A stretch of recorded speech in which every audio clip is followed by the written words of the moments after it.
Rebekah and Isaac from Teshuvah Ministries. And today, we really don't know if anyone's going to show up because we kind of are springing this on you and our audience. Our Teachable's giving me a chance to do what I love into a full-time career. We're springing this on you because something happened 2 days ago. You may have to go get that dog. But something happened 2 days ago, and I want to tell you the story. I was in Staples. I've got the story to tell you, and I want to tell you in this live. But today it is Shabbat, so Shabbat Shalom. I hope that you are having a great Shabbat right here. It is raining, and it's gray, and it's just yucky outside. So we thought, well, let's share what happened on Thursday, and then we're going to talk about it. And we're actually going to just share a few things that we know from the scriptures, and then let it be your choice and what you think. Now you know probably where our stance is on some of this, so it probably won't be new news to you, but I have a wild story to tell you. Yeah. Do you need to take care of the dog first? We've got a dog down there that's gonna whine. I guess we'll deal with it later, right? Okay. You want me to go put him in the car? Oh no, I don't know where to put. Actually, could bring him up here if we have to. All right. Okay, so not to waste your time, but basically, on Thursday, Isaac and I went to town, and I was going into Staples on the last minute. We did everything we needed to do in town, and because we live in the mountains now, and so we did everything we needed to do. And I decided last second I needed to go get one thing at Staples for the Kingdom University course that I'm developing for Hanukkah, and before we head out of town. So we pull up and in front of Staples, and I get out and I go get what I need, just some folders, and I go through line, and there's the lady with the mask on, the cashier with the mask on, and I've seen her before, and all of Staples employees have this stupid mask on, and I have before gotten frustrated. This is Idaho, and Idaho is supposed to be like setting a standard for freedom here in the States, and they're not doing a really good job of it. It's pretty pathetic, actually. Anyway, so I understand Staples is corporate and national, and top dogs probably live in Silicon Valley or something. But anyway, point being is I have gone in there before, and I have asked them before, what's with the mask? We're in Idaho, and their answer has always been, well, this is what we have to do to keep our jobs, blah blah blah. So I just couldn't handle it. I've said this before to her.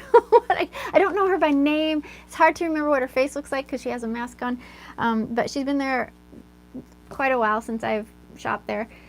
Anyway, I walk up to her, and she's like all chipper. Hey, how you doing? Blah blah blah blah blah blah. Just trying to like be over energetic because she has this dumb mask on, And I looked at her, and I didn't say anything except, how long are you guys going to have to wear this mask? That's what I asked her.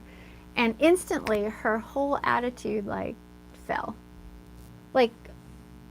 No longer was she happy and chipper. No longer was she glad to see me. Now it was like I really hit a nerve. And she said, well, they're not telling us anything. They're not talking. And I said, what do you mean they're not talking? She goes, well, they're talking, but I'm not listening. So talking about the powers that be that are passing down this rule.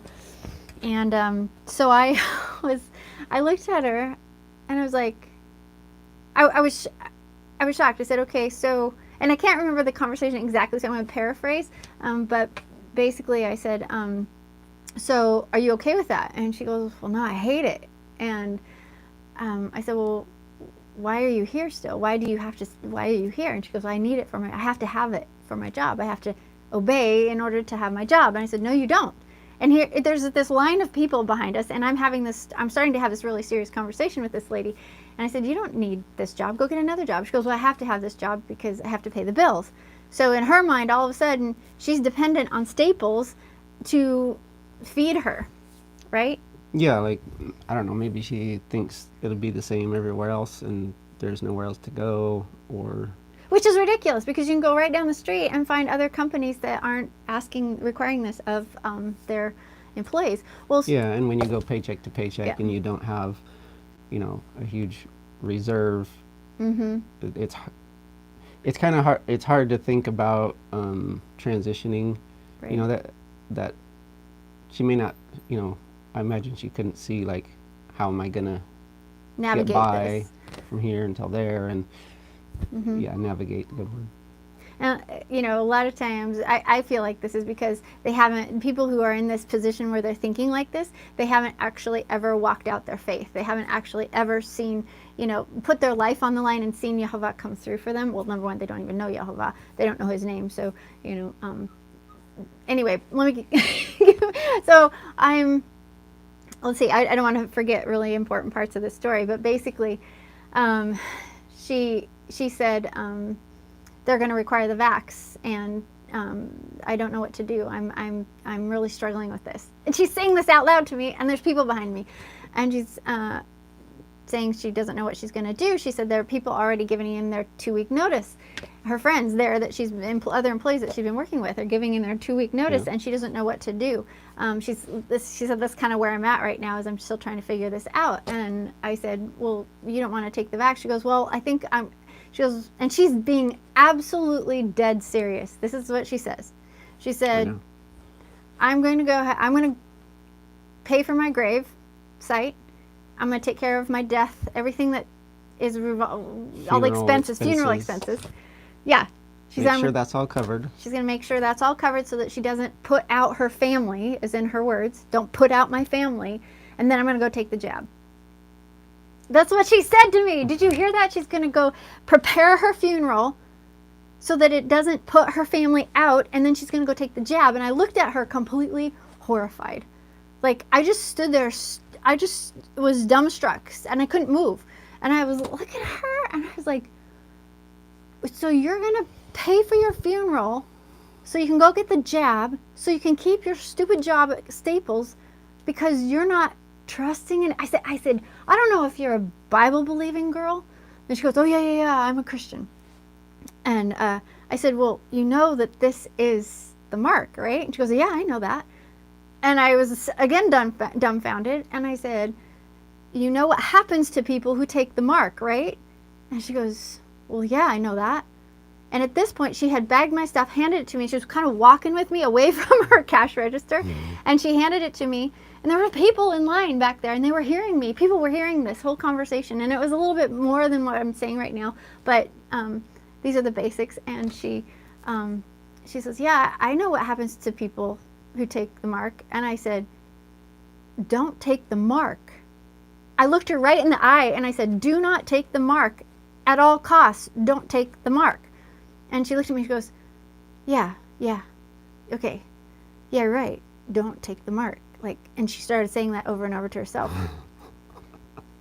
Like, I felt like I was still kind of dumbfounded that I was having this conversation with this lady. She still, she had the mask on, but her eyes were telling me just a huge amount. So it was crazy, because as I left and I got into the truck and I told Isaac what had just happened, I looked back in the store, and she has a line of customers. Yeah. And she is like, she's like this. There's a kind of a wall, right? A wall that's about this high, and she's got her. She's like this. You can just see her from like here. And she's like that, looking and she's just looking out the window, watching us drive away.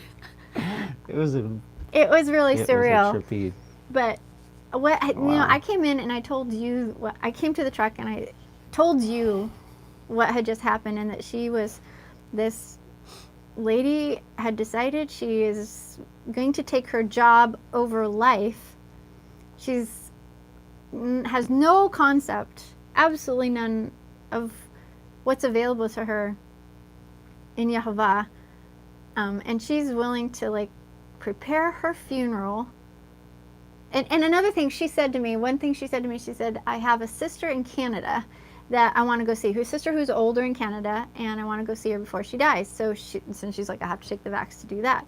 So for her to acknowledge that she sees that the vax and everything is definitely related to the mark, if not the mark itself, and yet be willing to take that so that she can go ahead and have her crummy job at Staples and go see her dying sister in Canada, her priorities are crazy, and then to know enough about it to know that it is evil and that is going to kill her, has a very huge chance of killing her, and she's willing to make funeral preparations so she can go take the jab. I mean, out of this world, crazy. Yeah, it was a big eye opener for me, because I go about my business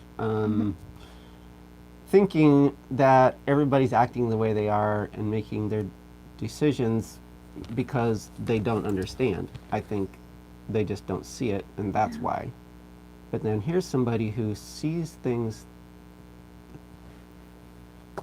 as they are and sees things the same way we do, and yet the choice to choose death was a big surprise to me. Yeah. And kind of a wake up for me, I think. That somebody who is just in what they perceive as a desperate situation, and they can't see the way through, and they're really stressed out over it, that they may just come to a limit of how much they can handle that, and of like that teetering on the edge, standing on the edge of a cliff over the sea, and that unknown, like, am I going to fall or am I going to die or not, like getting so like sick of that that you would rather just hurl step yourself off over and choose death. Well, and I just saw a statistic, I don't know, yesterday or the day before, that said that 1 in 4 Americans in America, 1 in 4 Americans actually have know of somebody who has committed suicide over the past year, because people are just taking their life. Listen, Yeah. So what really... Yeah, you talk for a sec. I'm going to check something.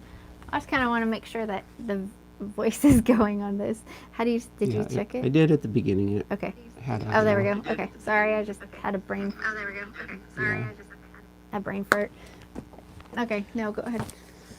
Yeah. So it took me, I was having a hard time wrapping my brain around the logic at first of, okay, you can't quit your job, but you want to, so you have to take the vaccine, but the vaccine's going to kill you if you take it. And I guess it comes down to, if I'm alive, I need the job to pay the bills, but if I'm dead, then I no longer need the job. And but the idea that she didn't want to put her family out, that's what blows me away. That's what was blowing me away. I don't want to put my family out, so she's going to go ahead and prepare her funeral arrangements so that when she does go get the jab and knows that she's probably going to die, that it won't put them out. That's insanity. Like, what's going to put them out is for her to be gone. Like, wouldn't it be better for her to not have the job at Staples and have a job somewhere else, perhaps, or no job at all, and surviving in a teepee on the side of a mountain? I don't know. Like, it's just the logic isn't there, and I feel like everybody has lost their logic. But one other thing you said, when I got in the truck, it felt like, like her veneer, like she was, it felt like this. It felt like at first she was kind of blinded to what she was saying. Like, it didn't make sense to me, but to her it made complete sense. But then as soon as I was like challenging that, I looked her right in the eyes and I was challenging her, she's like, okay. And then she started saying it over and over, don't take the jab at all costs, don't take the jab, don't take the jab. She started to like say that over and over in her own, as I was walking away. And that made me go, what did you see? Well, I really felt like, here's somebody who is teetering on the edge, and like, you showed up, just in the nick of time and grabbed him by the belt and, and pulled somebody back from the edge. You may have saved that lady's life just by, pulling her back from the brink and challenging her to, or making her, challenging question it and rethink what she was doing. Right. And here's the thing. One thing that I want to make clear is that just because somebody doesn't take the jab doesn't mean they're saved, okay? It means that they get to the idea is that they live a little longer in order to get into covenant, all right? So just because you take the mark of the beast, and a lot of people don't believe this is the mark. I've got some stuff to go through with you, but we believe it is, and we believe the characteristics of the mark. It's screaming right now that that's what it is. And anyway, just because you take the mark, or don't take the, sorry, just because you don't take it doesn't mean you're saved. You have to get into covenant fidelity with Yehovah in order for that to happen. So, you know, the fact that somebody doesn't take it just means you get to live a little longer so that you can have another opportunity to get right with your Creator and repent, turn around, start doing His ways instead of man's ways, and get to the happily ever after. But that, so I want to make the distinction there. Yeah, and aside, in addition to the mark being a reason not to take it, there's plenty of other reasons too. You know, it's biblical reasons. It's idolatry, child sacrifice, right? Participating in a lie, and you're defiling the temple. Yeah. Which is what Hanukkah's all about. Which Hanukkah's coming up, right? Yeah. Boy, so, there's a topic for you at Hanukkah. So the eye opener for me was that it's not enough to just see the truth of the matter. Right. It's not enough to recognize that it's harmful, it's dangerous, mark of the beast, or whatever. That what it really comes down to is trust. Trust.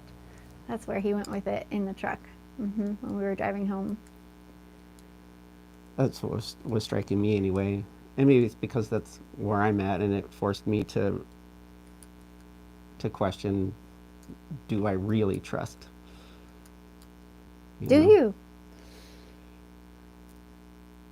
Yeah, it's a big... Yeah, that's a big... It's a big question, you know, when things are like, you know, tight financially, and ministry doesn't pay the bills, and then I'm looking at our situation, and I'm like thinking, oh, I'm going to have to go back to work. But then I left work because of mask reasons, and etc. And he's been working ministry, and so don't get the idea that he's not working. He's working his tail off, working in ministry with me, and also helping to get us a place to live, literally.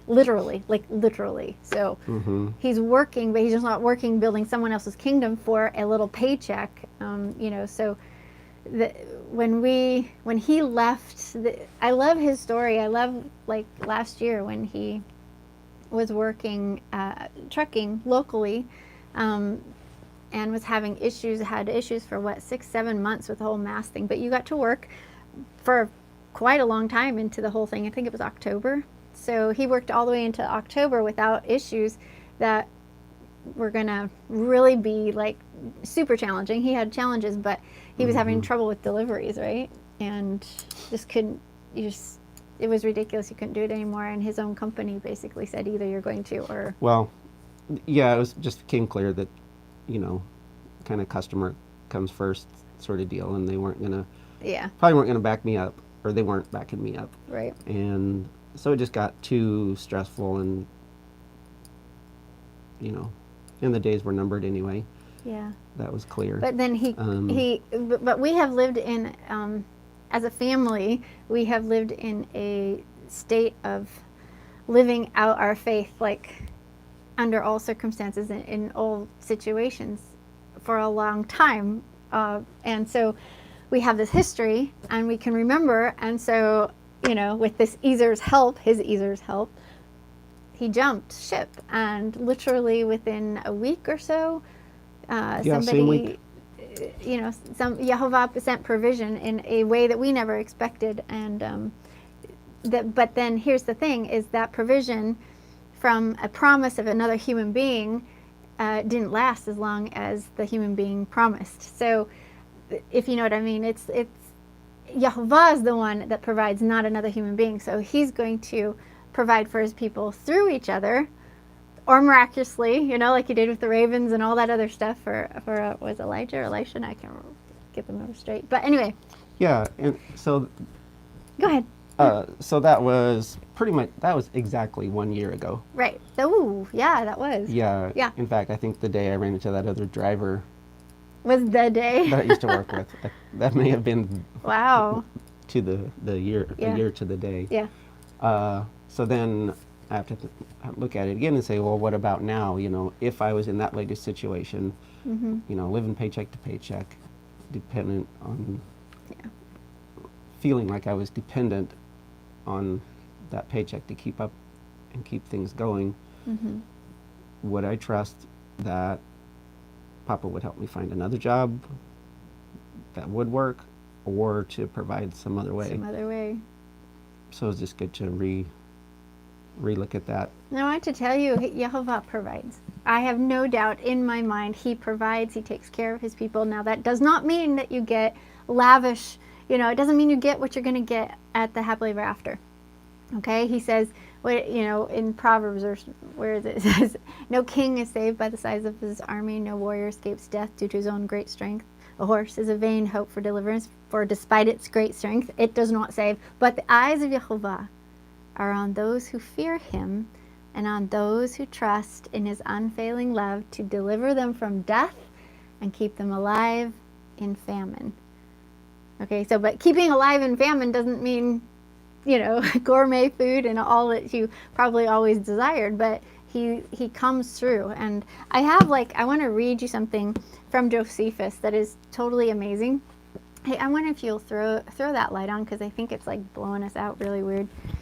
I'm going to read you something from Josephus. So I've got a few things that I want to go over with you, if that's okay. Oh, now that's blowing us out. I think Go that's ahead. worse. That's worse. Oh well, it's a dark day outside, so I'm going to read you this in Josephus, and you're going to love it. I don't know if you've seen this before. If you've read Josephus, you're going to have seen it. It's Moses. Moses is giving Israel a pep talk, and I just love his pep talk. So I'm going to share it with you. But first, I just wanted to, what verse did we have over here to talk about? You were going to read,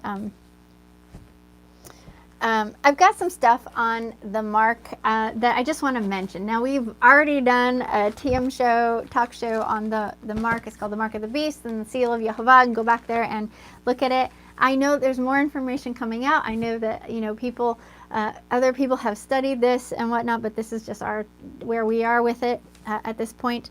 But in Revelation 19 through 20, I just want, when you read that verse, it actually says that it's in a past tense. So the beast actually he deceives those who had gotten the mark. So it's talking in a past tense sort of thing. So you're going to be deceived into taking the mark, but they're going to add these deceptions onto people who actually, and do the great signs and all those things, all those miraculous things. Those are going to be used to deceive those who actually have already taken the mark. And this is like, I was talking to somebody yesterday in the group, in the ladies group, they've been talking about how, you know, people who have taken the jab seem to change pretty much overnight, and they start to get hostile towards truth, and they don't want to hear it. And I wonder if you relate to that or not, but if you take it, then you're starting to basically not care about the happily ever after. You don't care about the things of Yehovah. So those that who already have the mark are the ones that are going to be open to being deceived by the great signs and wonders, is how I am understanding some of these verses in Revelation. So anyway, I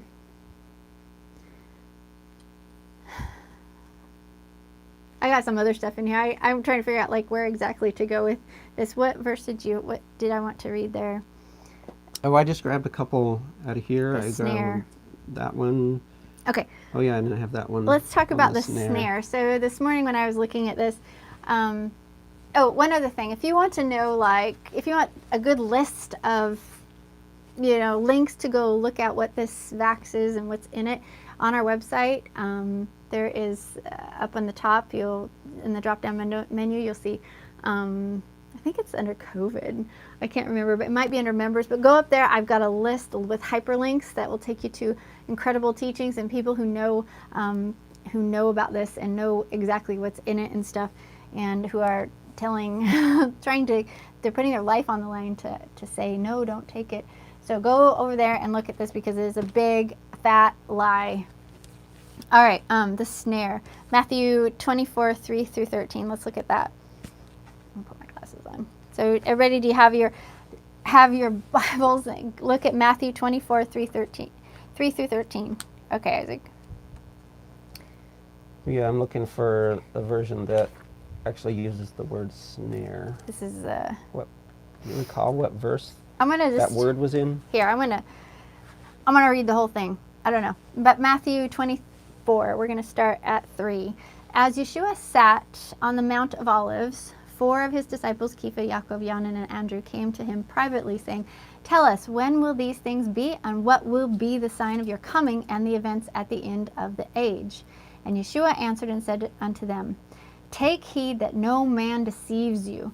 Many will come in my name, acknowledging that I am Messiah, yet they will deceive many." So I'm going to continue reading here, and what I want you to do is I want you to think about what's going on in the present day, and then what do you see when you see that? When I read this, what do you see when you look out and what's going on, okay? And everything you're dealing with. All right, verse 6. You will hear of wars and threats of wars. Do not be terrorized. All these things must come to pass, but the very end is not yet. Nation will rise against nation. Kingdom shall rise against kingdom. There will be famines and pestilences and earthquakes in many places. All these are just the beginning of birth pangs. In verse 9, then they will deliver you up to be afflicted, and they shall kill you. You will be hated of all nations because of me. At that time, many will be caught in the snare. The snare. And they will hate one another and betray one another. Many false teachers shall rise up, and they will mislead many. Because those who are without Torah will multiply, the love of many will grow cold. But those who endure to the very end shall indeed be saved. Okay, so this is chronological Gospels, and Michael Rood, when they did this, they weren't doing it in this present age, and so present day. So he has in here a little bit of, like in parentheses, how they are viewing some of this. But when I looked past that, and I read down through that, it feels like that's what we're going through right now, right? And I want to read what the snare is. So the snare, the word there for snare, I have no idea how to say that. Scandalizio. Yeah, scandalizo. Okay, so that's the Greek word that was used there, and it is a snare that is set by observing the intended prey in their own natural habitat, and then setting a snare that looks like part of their comfortable environment. So you had a thought on that at breakfast that I thought was really good. And I would change it to say even in an uncomfortable environment, but still their natural habitat. Mm-hmm. So he's distinguishing between a snare and a trap.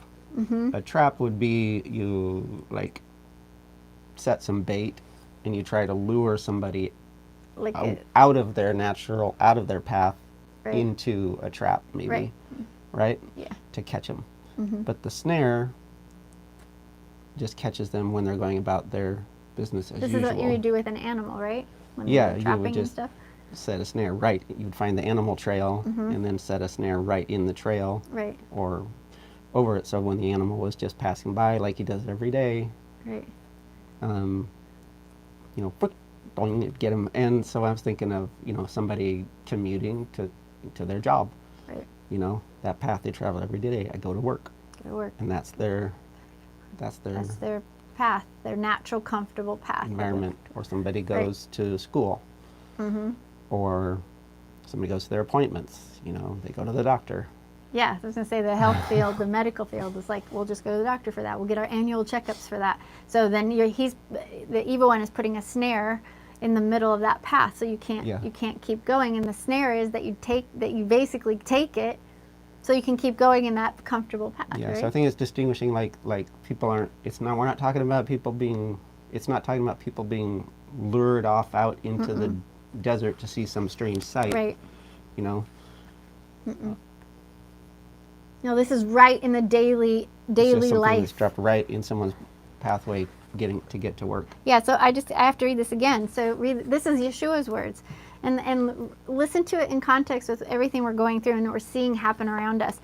And I know, like, this is, most of this has always been taken to the idea of a rapture. So he's not talking about rapture, and that's what Michael Rood is trying to, like, what do you call it, take apart, is that he's not talking about the rapture. A secret rapture. Right. Yeah. So Yeshua is against the secret rapture idea. So there is no secret rapture. We know that. Okay. And so this is, you can see that it's talking about this here, because later on he goes, well, because this whole story is replicated in Mark 13:3 through 13, and then Luke 21:7 through 19. And in Luke, you see, he says, many will come in my name saying I'm Messiah, and that my time of my coming is imminent. Do not follow them. And so, you have more unpacking in Luke and stuff. But listen to this one more time in Matthew. You will hear of wars and threats of wars. Do not be terrorized. All these things must come to pass, but the very end is not yet. Nation shall rise against nation, and kingdom shall rise against kingdom. That's totally what's happening right now. There will be famines and pestilences, earthquakes in many places. Totally it's happening right now. All these things are just the beginning of the birth pangs, like as in the late, like it's coming, like it's almost here. Then they will deliver you up to be afflicted, and they shall kill you. You will be hated of all nations because of me. At that time, many will be caught in the snare, and then they will hate one another and betray one another. Mm-hmm. They will hate. So I've heard. I don't know about you, but I've heard countless stories of people who, in families, who, part of the family won't get the vax, and the other part is angry because they're not going to be able to show up to the, Thanksgiving table again. It's ripping families apart, because you've got a very polarized situation where one believes in it and the other one doesn't, and they're going to betray one another. Many false teachers will rise up, and they will mislead many. Like, how many people in authority have you heard from the pulpit or in the news or in the political realm that are pretending to be authorities about this and who are leading people astray, saying, no, it's safe. No, it's good. No, that's not our intentions at all. I mean, talk about wicked. Yeah, and there's been things like that in the past, of course, and there's been polarizing issues in the past, but not global. Not global. That's like the thing. This. That's the difference. Right. With this. That is the difference. One big difference with this. Yep, the global aspect, because he says that it is worldwide instability, right? In another verse here. He said, but those who are without Torah will multiply. The love of many will grow cold. We're seeing that, right? We're totally seeing the love of people growing cold. But those who endure to the very end shall indeed be saved. So there you have some endurance that you have to go through, but in order to do that, you have to be able to trust your Elohim, right? You have to be able to trust him. If you can't trust him, then you're going to start leaning on your own understanding, your own knowledge, your own self to save you, and the government to save you. Mm-hmm. You've got to be able to trust him. There's so much to this. Yeah, it really feels like things have gotten cold. I think in some past crises, people really depended on some sort of goodwill from others to, like, save the day. Right.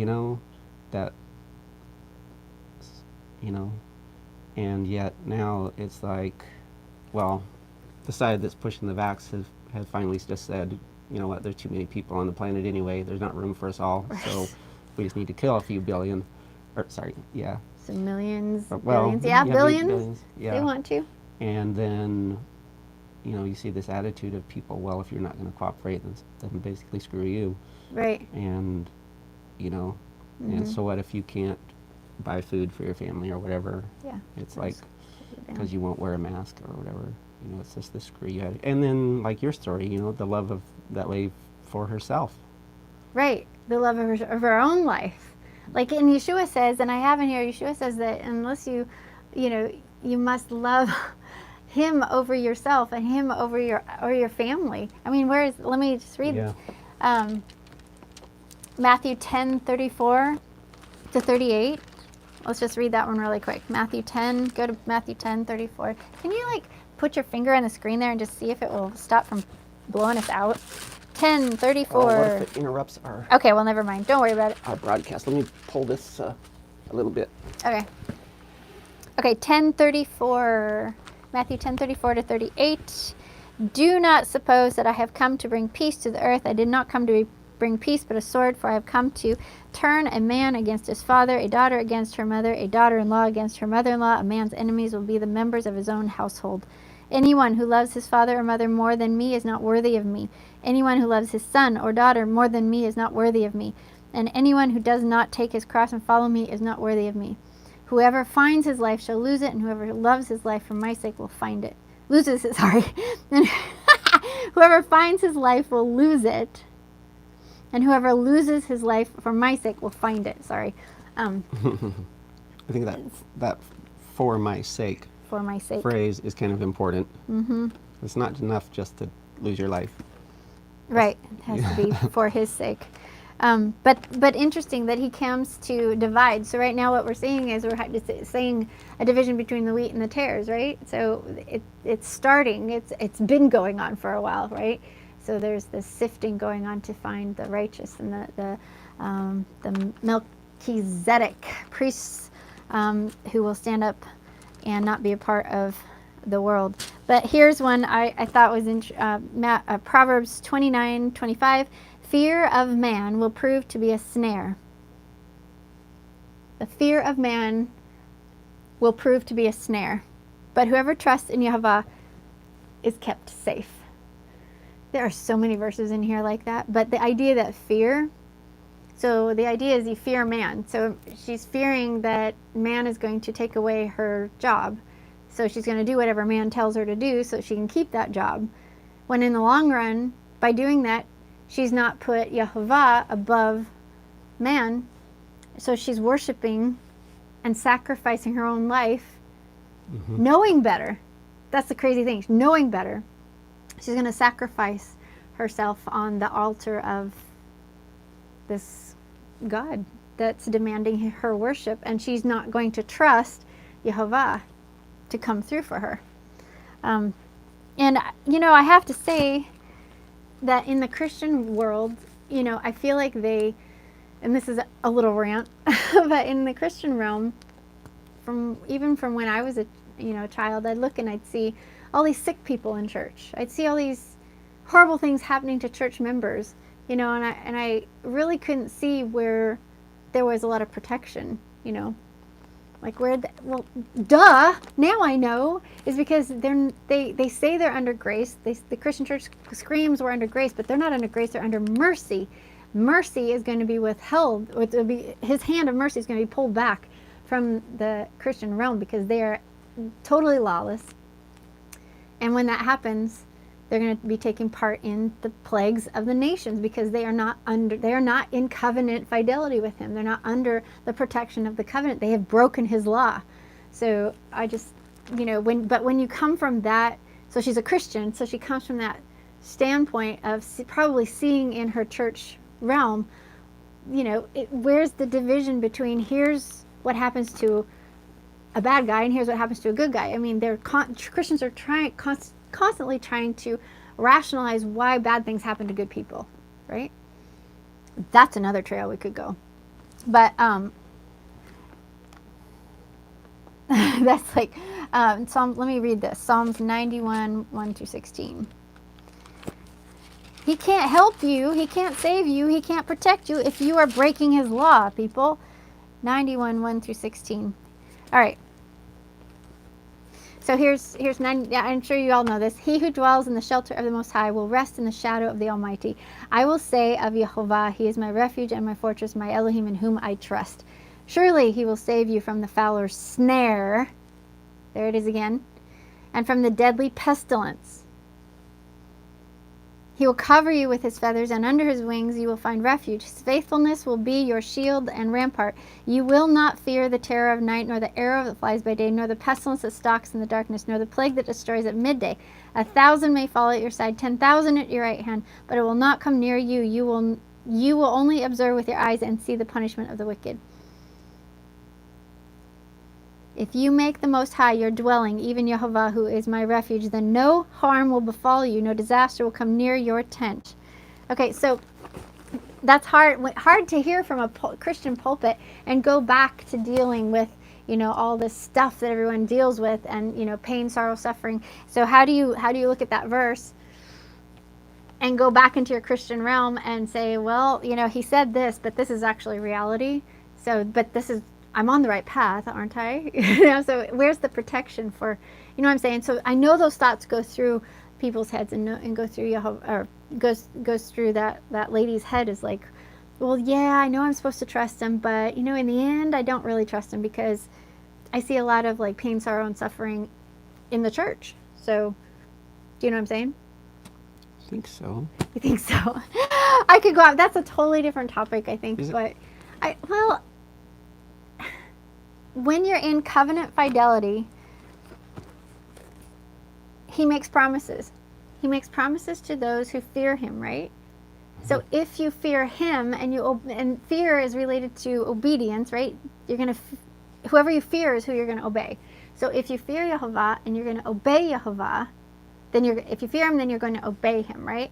And that's when he can give you covenant benefits. That's when he can protect you, is when you're obeying him. There's a lot greater chance for you getting protected if you're obeying him. But here's the thing. There's also things like, let's say discipline, thwarting.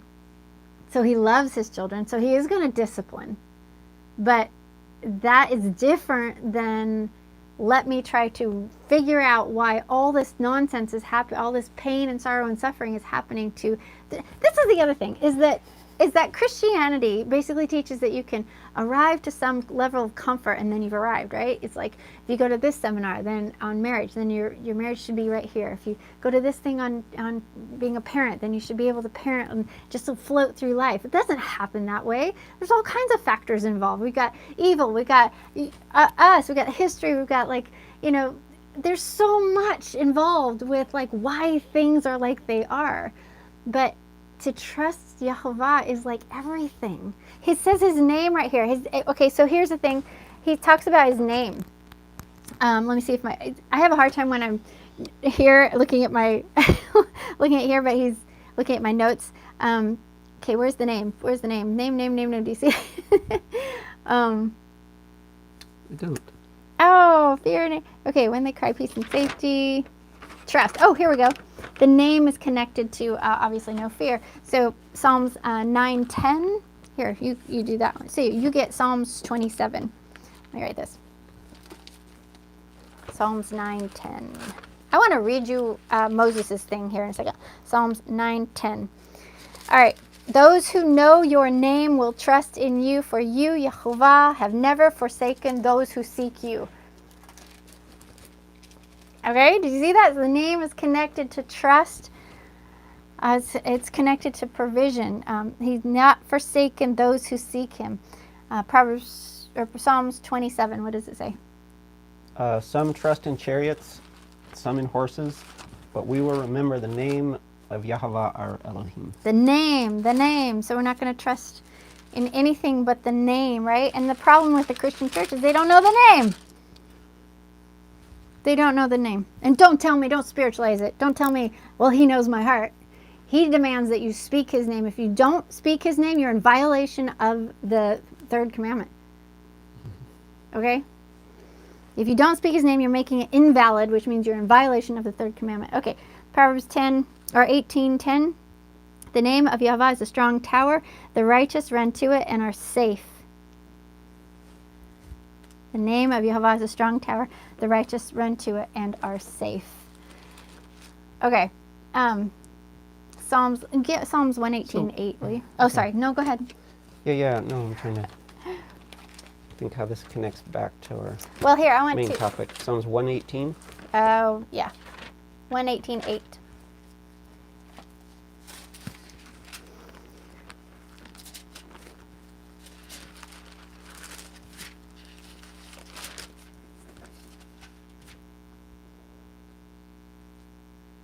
It is better to trust in Yehovah than to put confidence in man. There you go. All right. I'm going to read Psalms 91. Go ahead. Okay. No, go ahead.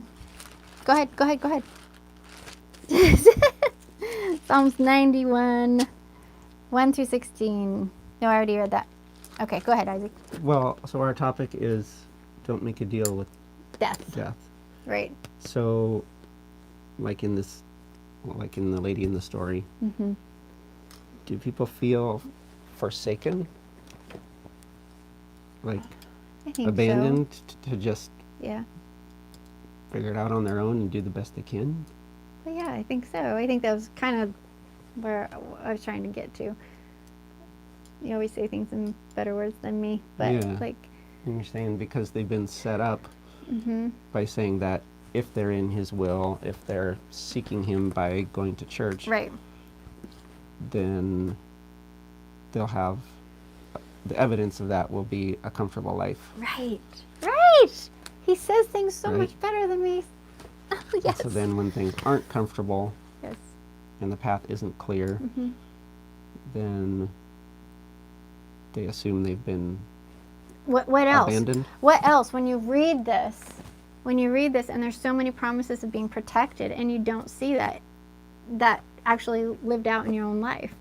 You know, I can say now, after we've come into covenant, into contract with Yehovah, and we keep his covenant law, I can honestly say I have seen his protection, hands down, 100% of the time. Like, in what has it been? Like almost 15 years. Like, and I am not afraid. If something doesn't feel good, if things are uncomfortable, if we go through trial, you know, that sort of thing, then I don't just automatically say, well, you know, you don't love me, you've abandoned me, and all this. I don't go there. I go into, well, okay, maybe you're trying to teach us something. Maybe you're trying to get us to move somewhere else. Maybe you're trying to get us to like change direction, you know, because, you know, pressure, you know, like when you're on a horse, the pressure that you put on the horse with your feet tells the horse which direction to go. You can't just always talk to a horse and say, you know, turn right or to left. You put pressure. So sometimes he puts pressure on us to change direction.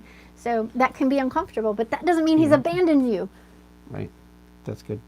But then that also brings up a sovereignty issue in this way.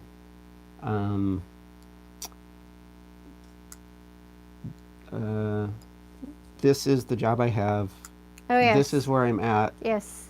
So Absolutely. this must be where He God wants me. you. Right. Right. And I can't go Right. somewhere gosh. else because he hasn't Provided it. put me somewhere else. He hasn't put me somewhere else. Right. So I have to stay here because that's where he put me. This irritates me to no end when somebody says to me, well, he's got me here. It's very uncomfortable. I don't like it here, but he's got me here and I have to stay here. I want to like shake them because if he's trying to get you to change, he's trying to put pressure on to get you to move and do something like leave the house, sell the house, move across the country, go somewhere safe. I don't know, like, it just like this idea that you have been chosen to stay at Staples and work at Staples for the rest of it, until you drop? Like you have no, like Staples is playing God and they're going to fire you when he wants you to be fired, to leave? I mean, like, is the power put into the hands of Staples for this lady? Or can she work in real time with Elohim who works in real time to move into another situation? Like, this is the foreknowledge of Yehovah is like crucial to understand. And we are partly open viewers, which means that we know that Yehovah sees some things as settled and some things as not. And if you want a really good book on that, it's amazing. It is it's called God of the Possible by Gregory Boyd.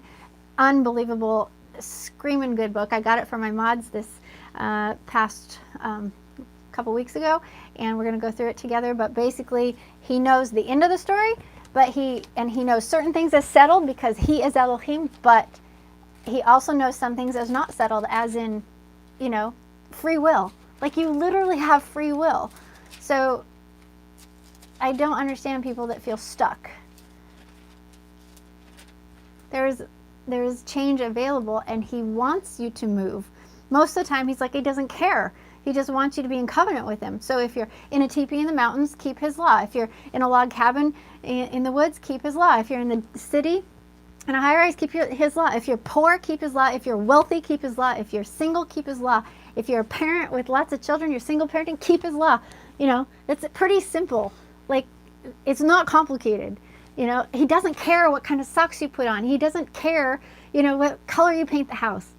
And you know, for the most part, I don't even think he cares what job you get. If you know, if you're making money or if you have a job, what he cares about is if you are fully in covenant with him and if you're in love with him to the point where you would lay your life down.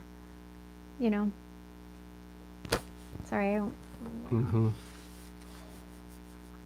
Yeah, so we know the one that says, this is Matthew 10:28, says, do not fear those who kill the body, but cannot kill the soul. Rather, fear him who can destroy both soul and body in hell. And the fear of God is what I was thinking of when you're talking about, well, I think that's what you're talking about. Yep. And so it's kind of weird because people are afraid, but they're afraid of the wrong Afraid of the wrong afraid of the things. wrong thing and are Absolutely. being way too cavalier when it comes to things like that can kill the soul. Right. Well, okay. Hold that thought. Like, part of that is because they don't have any idea, a Christian, somebody who actually believes in a Messiah, in the Messiah, hopefully, they have no idea what's waiting for them in the happily ever after. I think that's a big problem. They don't actually know what's coming, and what they think is coming, it's not that good. Right? Yeah. So the cavalierness is because they don't know what they're going to miss Is out this- on. Oh, on the good, Yeah. the good side. Yeah. But yeah, Well, like, you go but the also other the bad side, side too. because like somebody who is like, well, I'll just take the mark, I'll take the jab, and then I'll just, because I can't take this anymore, I'm just gonna take the easy way out. Is forgetting about that it's not the easy way out, that they're still gonna have to stand Yeah. before the judge. Absolutely. Absolutely. I mean, I told the story before. Maggie and I met a nurse at the beginning of this whole thing, and she's an atheist, and she ended up telling us that, you know, she didn't want to, that this life was good enough for her. You know, the nurse actually came out of the building to help Maggie with an issue with her foot or something, because we wouldn't go in with the mask, and so they came out. So anyway, ends up that we had this conversation. She's an atheist, and she doesn't care about a happily ever after. She doesn't believe in a happily ever after. What she cares about is just being a good person right now, and she'll get whatever. And she says this in her own words. They're just going to get whatever I get now, and I'll be good. And I'm like, I'm thinking in my head, like, wait a minute. You know, this isn't all. You're going to have to face your Creator. And that is not going to be a fun day for you. You know.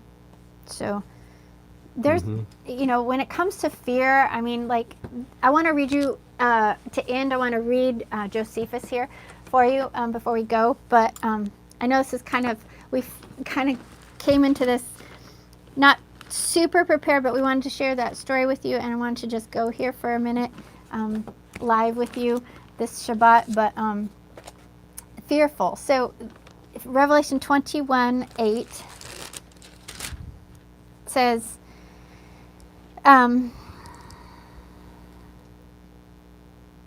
he said to me, it is done. I am the Alpha and the Omega, the beginning and the end. To him who is thirsty, I will give to drink without cost from the spring of the water of life. He who overcomes will inherit all this, and I will be his Elohim, and he will be my son. But the cowardly, the unbelieving, the vile, the murderers, the sexually immoral, those who practice magic arts or sorcery, the idolaters, and all liars, their place will be in the fiery lake of burning sulfur. This is the second death. So, liars. Yeah, in King James, the first one in the list is fearful. Fearful. Cowardly is fearful. Yeah. Right. And just to clarify, that's not talking about people who fear Yehovah. That's talking about people who fear man Right. and who have their eyes on Right. what man is doing and who are basically ignoring or don't care enough about what Yehovah is doing. Right. The fearful, and then liars. So you've got fearful and liars that are going to be done away with. And you also have here in Revelation 22:12 through the end. I'm going to start at 14. Blessed are those who wash their robes, which this is the nearly inspired version, and I don't have my other one with me right now, but blessed are those who do the commandments, is what the King James says, that they may have the right to the tree of life and may go through the gates into the city. Okay? Outside, here's who's outside the city. Outside are the dogs, those who practice magic arts, the sexually immoral, the murderers, the idolaters, and everyone who loves and practices a lie. So if you don the mask, if you get the vax, knowing that it's a lie, you have just made your grave. You've just made your choice. Okay? Outside are the dogs, those who practice magic arts, sexually immoral, the murderers, the idolaters, and everyone who loves and practices false. Idolaters too. I mean, if you're going to bow down to the god of government or god of somebody else, knowing that, you know, trying to get your provision from them instead of your provision from Yehovah, you're not going anywhere good.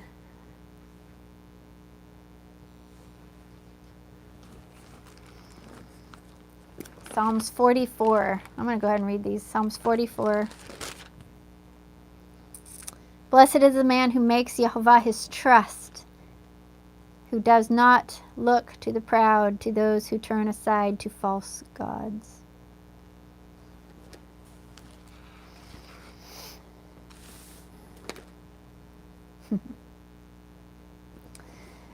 So,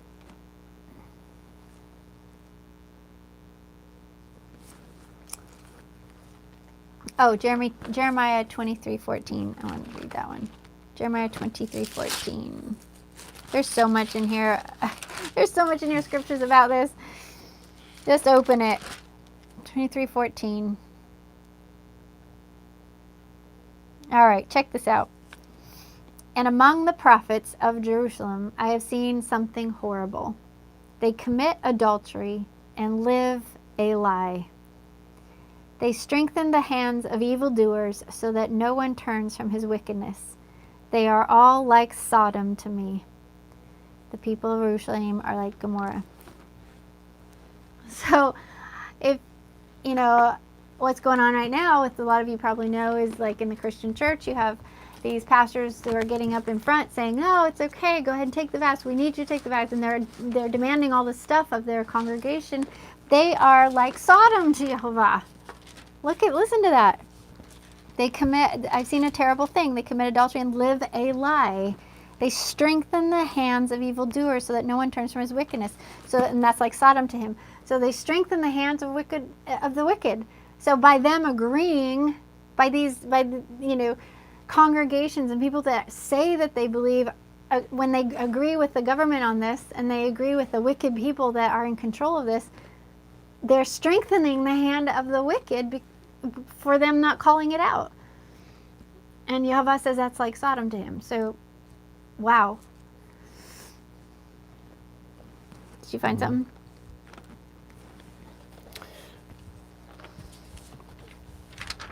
Oh, it was just echoing back to Matthew 24.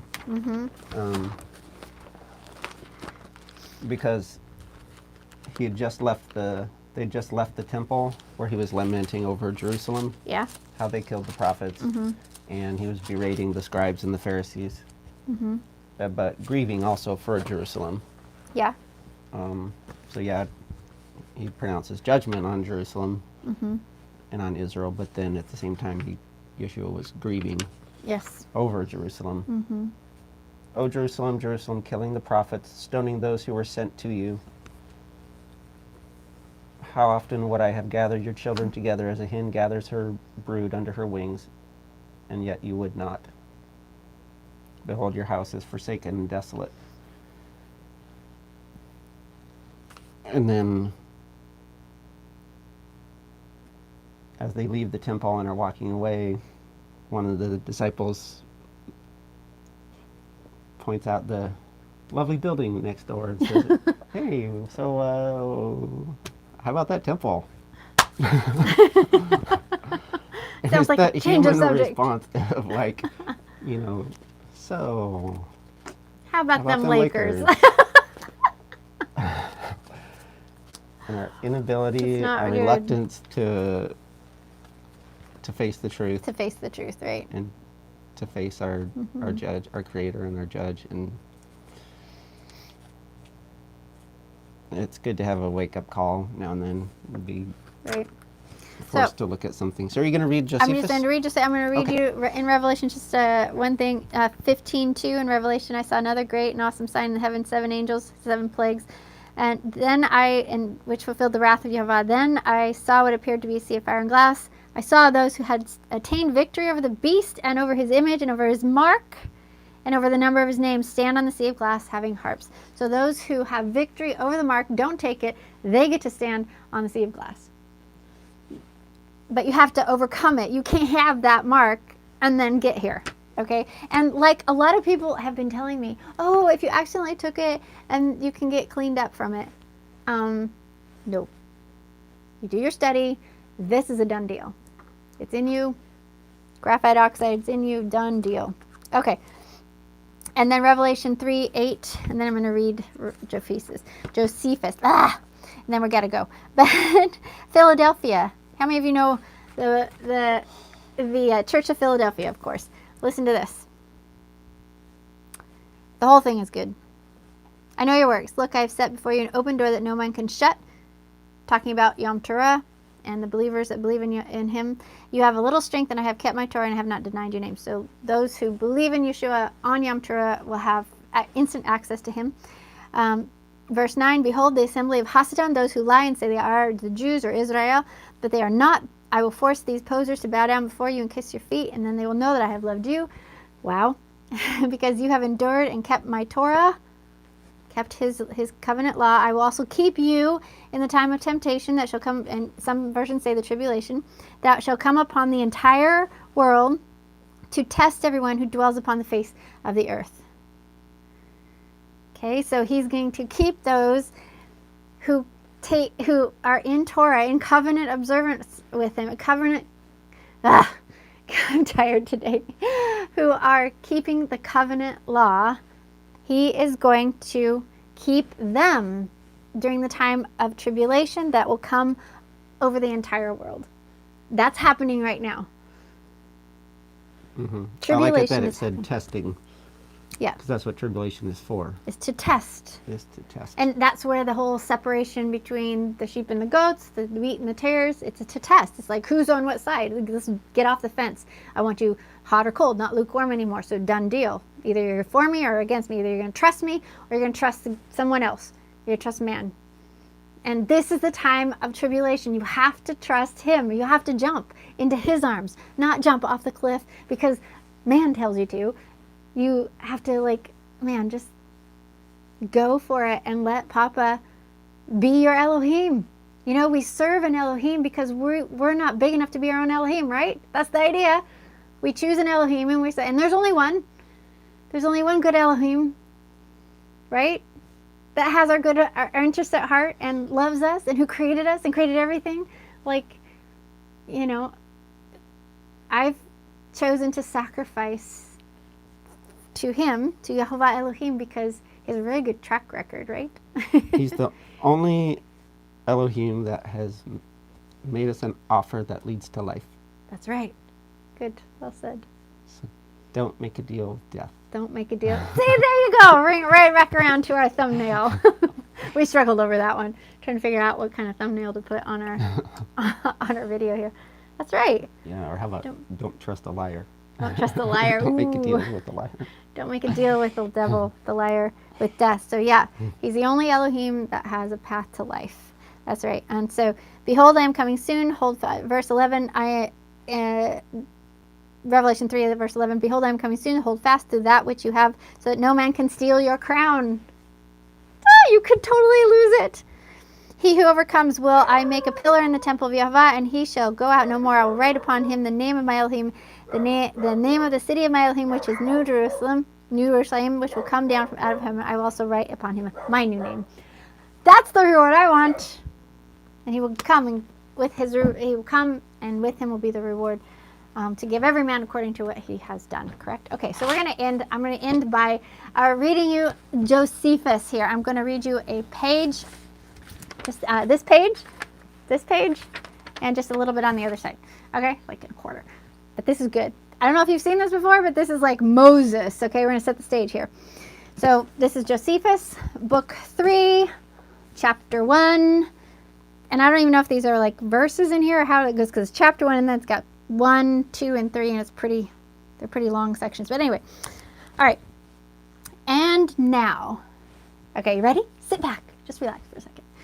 And now, remove, and you know what? You're going to have to like put on your literature head, because this is like Old English kind of thing. So, and Josephus, remember, he was a historian that lived the time of Yeshua. Mm-hmm. Yeah, I was just gonna say, I was trying to figure out like right after. Yeah, right after. Oh, he lived 37 AD to 100 AD. Okay, here we go. And now, removing from thence, they came to Elim, which place looked well at a distance, for there was a grove of palm trees. So Moses is they've gone through the Exodus, they've gone through the water, through the Red Sea. Now they're over in the wilderness. Okay, so just that's the setting. Okay. Okay, and now removing from them thence, they came to Elim, which place looked well at a distance, for there was a grove of palm trees. But when they came near to it, it appeared to be a bad place, for the palm trees were no more than 70, and they were ill-grown and creeping trees by the want of water. For the country was all about parched, and no moisture sufficient to water them and make them hopeful and useful. Was derived to them from the foundations, which were in number 12. Okay, hard to say, but basically there are palm trees that were dying because of thirst. Basically. All right. 12 springs. And 12 springs, supposedly, okay? They were rather a few moist places than springs, which, not breaking out of the ground nor running over, could not sufficiently water the trees. So the springs weren't actually springs, they were just mud. And if they took a few drops of it into their hands, they found it to be useless on account of its mud. The trees also were too weak to bear fruit for want of being sufficiently cherished and enlivened by the water. So they weren't taken care of. The trees weren't taken care of.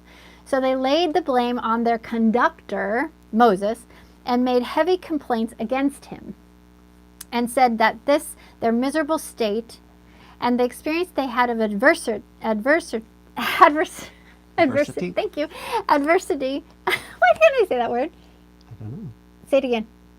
Adversity? Adversity. Okay, there we go. Were owing to him. So they're blaming Moses for their adversity.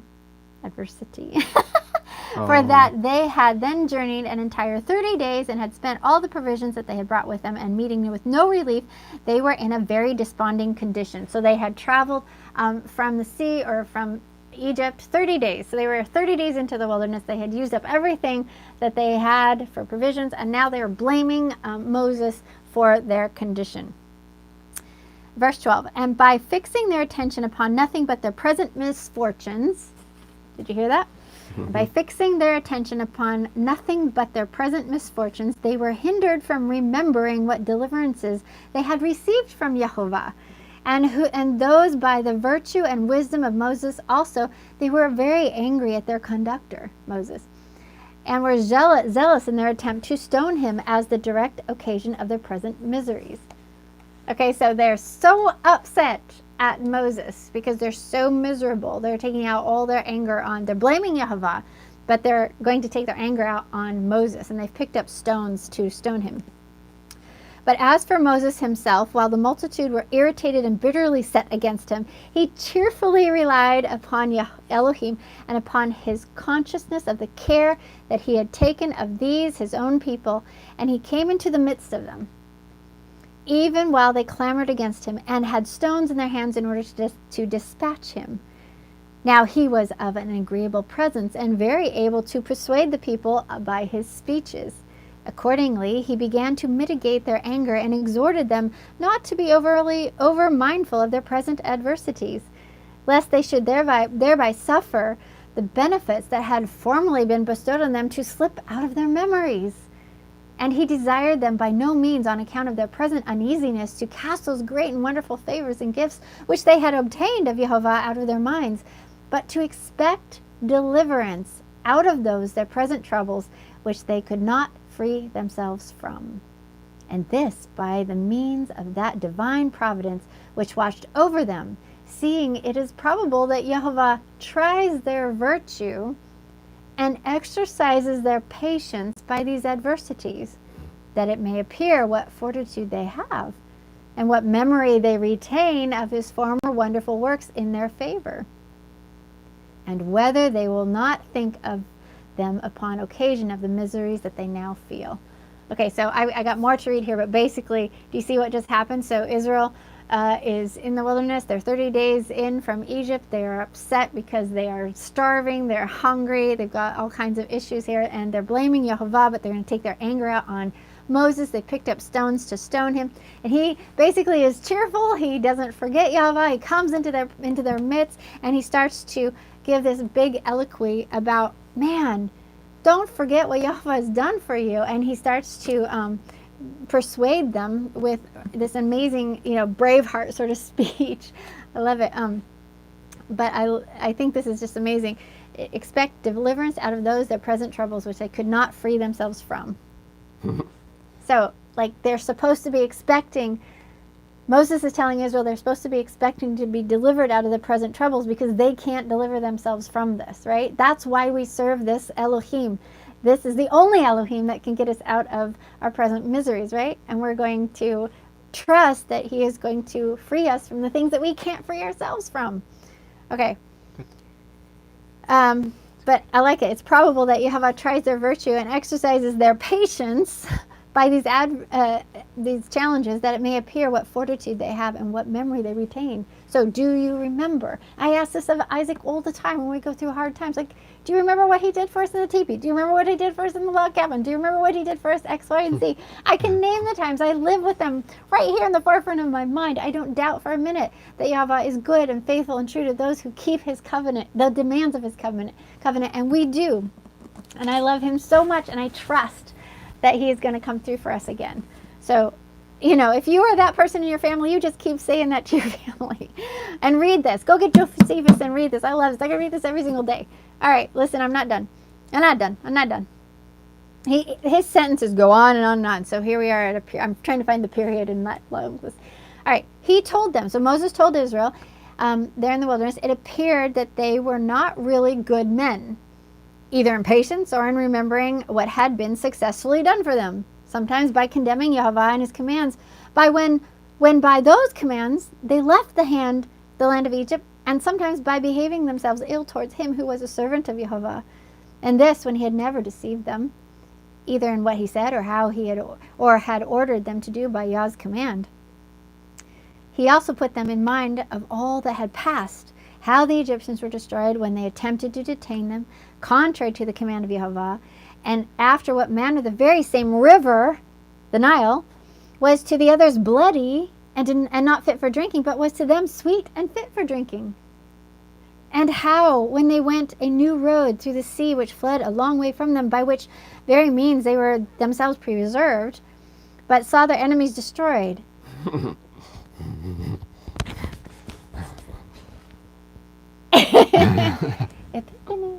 Tell me, talk. I like it when he does this. Then I'm like, oh, let's stop and listen to Isaac. No, it's like you say, the trap that they had set for others, the enemies will be caught in themselves.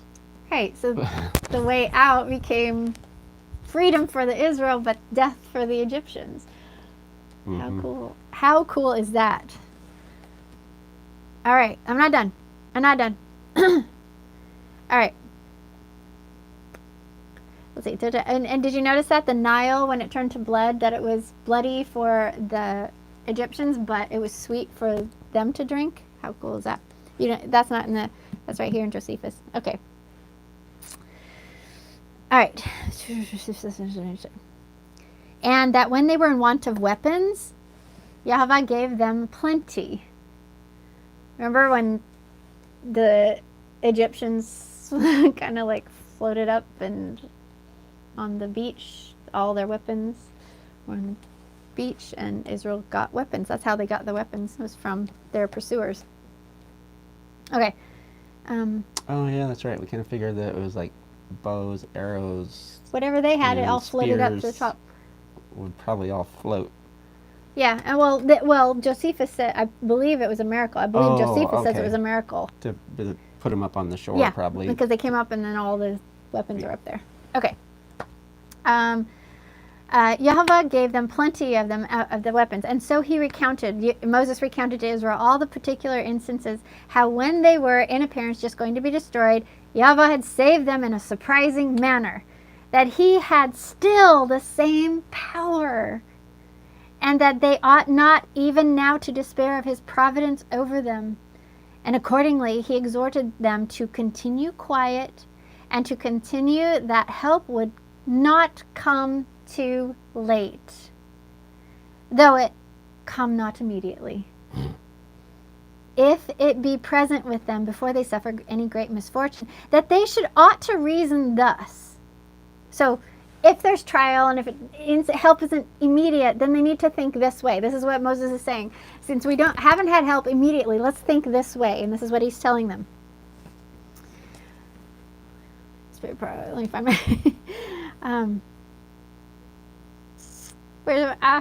okay. That Yahweh delays to assist them, not because...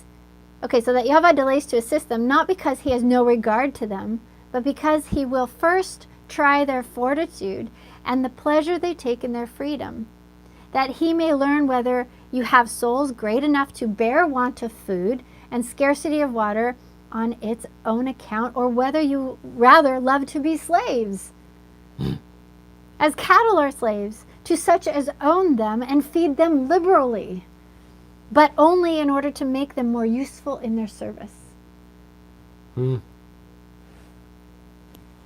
So slaves are fed, animals are fed, work animals are fed in order to just be more useful in their service. So Moses is saying that Yahweh is just testing you. Do you want freedom, or do you want to be a slave? Do you want me to treat you like a slave? Do you want me to treat you like free people with a will and give you free will and all that stuff? Oh man, this is good. This is just amazing. I could read this every day. And so he can learn, and there's your foreknowledge again. He wants to learn about you. What are you made of? Who do you want to be your God? He's going to, good point. He's learning. Okay.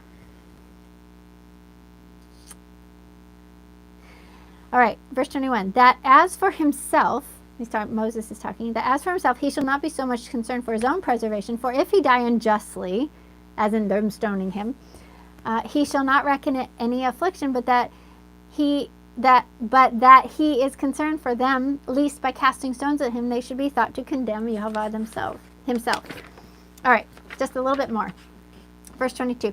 By this means Moses pacified the people and restrained them from stoning him, and brought them to repent of what they were going to do.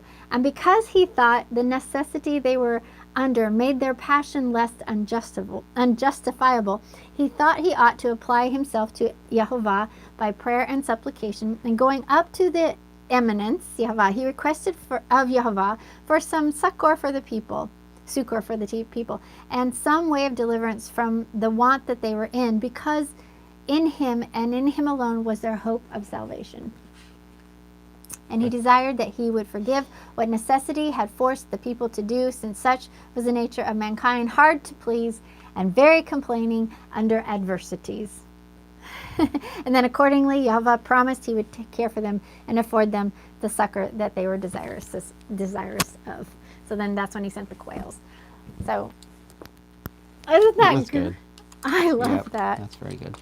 So Good that's Josephus. Go get this book and read that like every day if you need to remember who your Elohim is, that he's not going to come through too late, and that if you feel that the push and the pressure, he's probably testing you to see whether you love freedom or you want to be a slave.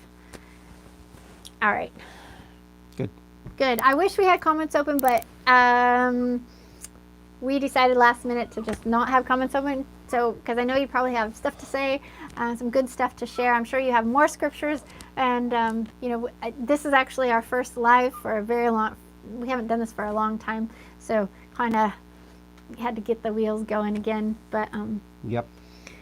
Yeah, we had a few people show up. It looks like people are needing to leave. They're starting to drop off here. Yeah, so thank you for and our dogs showing are up. whining. So. Yeah, I can hear them. And we have a dinner date for Shabbat, so we're going to go ahead and say shalom and have a wonderful Shabbat, the rest of it. And just remember, don't make any deal with death. Don't make a deal with death. Make a deal with life. The only one who can give life, YHWH Elohim. And you can only do that if you're keeping the covenant law, the covenant law, the covenant law, the covenant, the Brit Torah. Okay? And that's another thing to unpack. We're going to go ahead. We are going to do a series on the Melchizedek change. We're excited to do the priesthood change. We'll do that later. But for now, have a wonderful Shabbat. And we will see you. Shabbat shalom. Shabbat shalom. Definitely like, subscribe, and comment in the feed, okay? Make a comment. Nice comment. Please, a nice comment. I'm so tired of mean people. But if you stick around this long, you're not mean. Okay. Bye, everyone. Let me see if I can figure out how to... Here we go.